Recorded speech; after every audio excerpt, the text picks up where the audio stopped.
Hello everyone, আশা করছি সবাই ভালো আছো, সুস্থ আছো। আজকে তোমাদেরকে দেখাবো ইনসার্টের ফুটনোট এবং বিব্লিওগ্রাফি।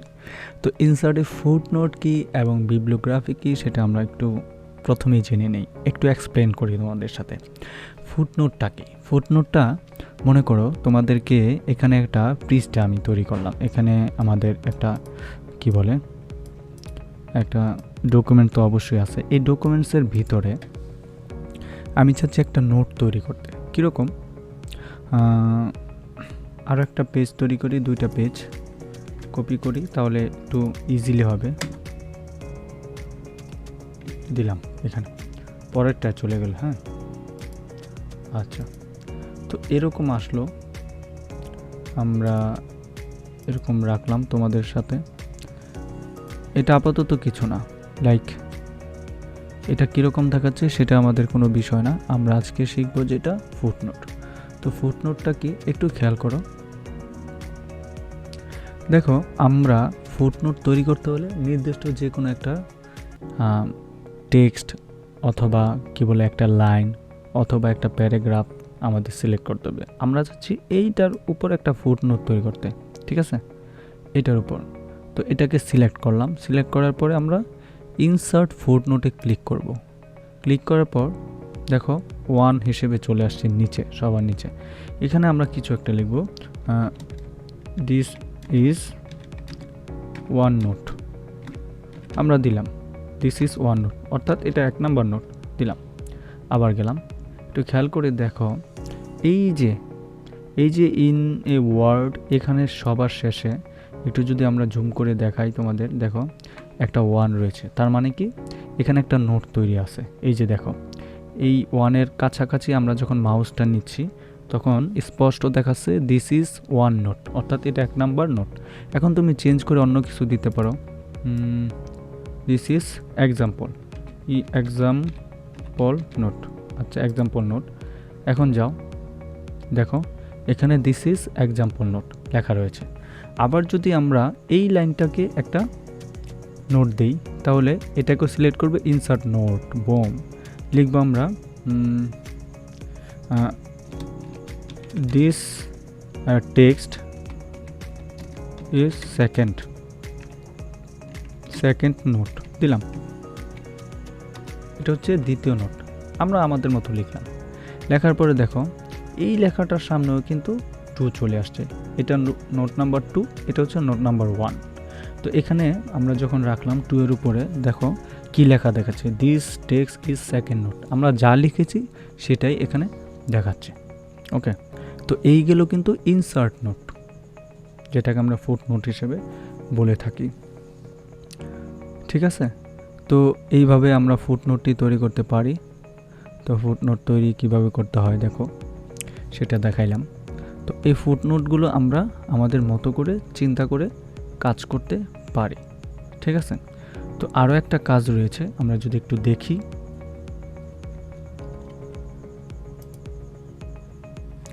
এখন দেখব আমরা সাইটেশনটা কি একটু এক্সপ্লেন যদি আমরা করি। দেখো আমাদের এক্সপ্লেনটা কীরকম হওয়া উচিত। যেমন আমরা যে কোনো একটা ইনফরমেশন নিলাম, যেমন এই যে must have a internet connection.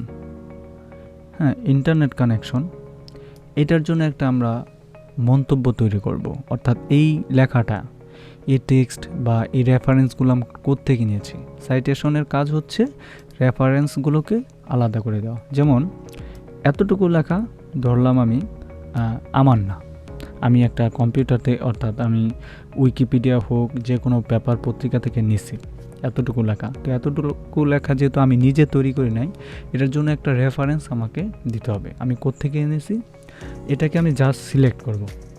Select করার পর ইনসার্ট সাইটেশন অপশনে ক্লিক করব। করার পর দেখো অ্যাড এ নিউ সোর্স নামে একটা অপশন আসছে, অ্যাড এ নিউ সোর্স, এখানে ক্লিক করব। করার পর ঠিক এরকম একটা ইন্টারফেস চলে আসবে। এই ইন্টারফেস চলে আসার পর আমাদের কি কাজ খেয়াল করো, এখানে বলছে টাইপ অফ সোর্স। এই সোর্সটা, এই লেখাটা অ্যাকচুয়ালি কী ধরনের, এটা হচ্ছে আর্টিকেল পিরিয়ডিক্যাল, অর্থাৎ এটা একটা আর্টিকেল আমি নিয়ে আসছি।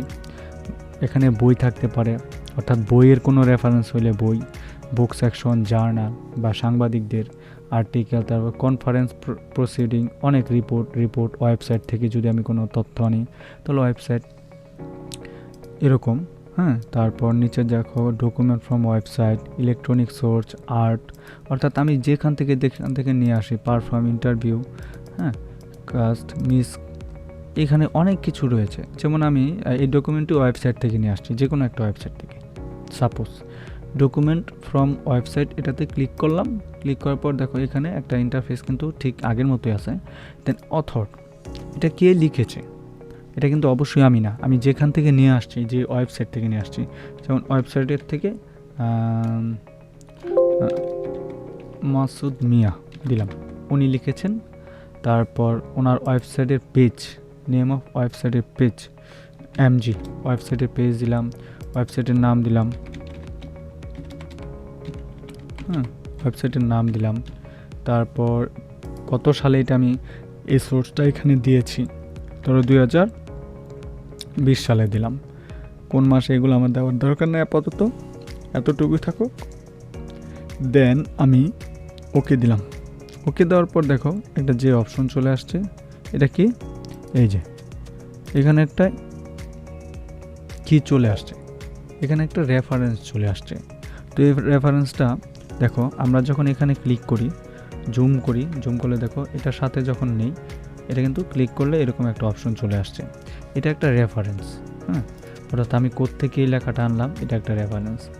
তো আমি ইচ্ছা করলে আবার এটাকে যদি দিই, এটার জন্য আলাদা একটা রেফারেন্স তৈরি করি, ইনসার্ট সাইটেশন থেকে অ্যাড এ নিউ সোর্স, এখানে আমরা ডকুমেন্ট না দিয়ে জার্নাল আর্টিকেল দিলাম, আর্টিকেল দিয়ে লিখলাম রফিক, দেন অথর, লেখক, টাইটেল ইয়ার 2019 দিলাম, হ্যাঁ, দেন ওকে। দেখো এখানে কিন্তু চলে আসছে না, এই লেখার ইনফরমেশনটা চলে আসছে আমাদের সামনে। দেখো এই লেখাটা রফিকের, ওকে। এই যে তথ্যগুলো আসতেছে, এটা কিভাবে আমরা ইনসার্ট সাইটেশনের ভিতরে এই জিনিসটা করে রাখছি। তো এখন আমাদের যে বিষয়টা, যেমন এখানে অনেক রেফারেন্স দিয়েছি, কোথায় কোন রেফারেন্সগুলো সেটা আমাদের হয়তো মনে থাকবে না, বারবারে মনে থাকবে না।